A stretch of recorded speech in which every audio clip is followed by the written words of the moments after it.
Un problema grave, para mí gravísimo, que non sabemos como se chama este sitio.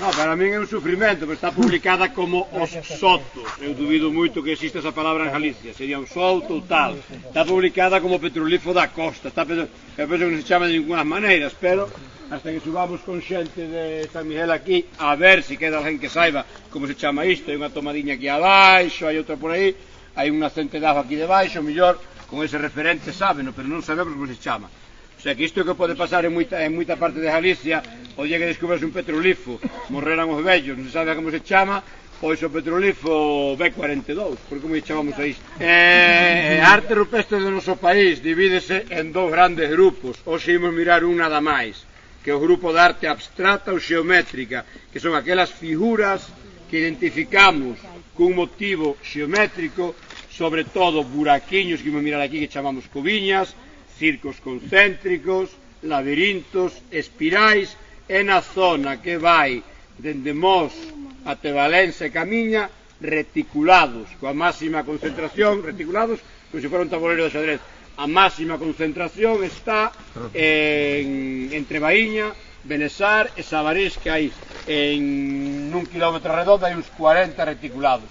No resto de Galicia, coñecemos outro día cando fomos de noite, dous ali nunha cara vertical dunha pedra en Cotobade, no resto de Galicia non hai nin o primeiro.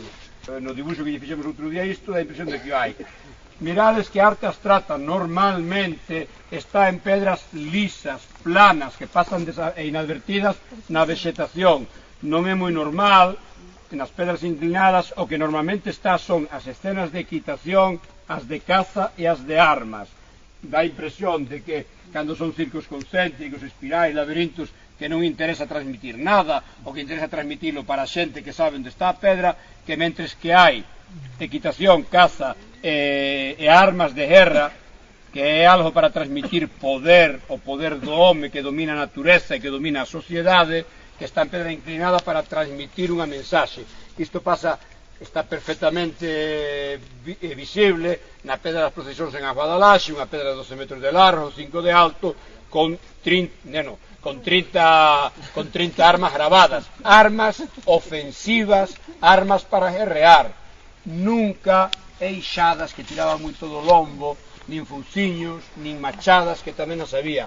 E cando se graban animais, nunca jaliñas, nin pirús, nin peixes, nin ratos, animais potentes como a cabra loura.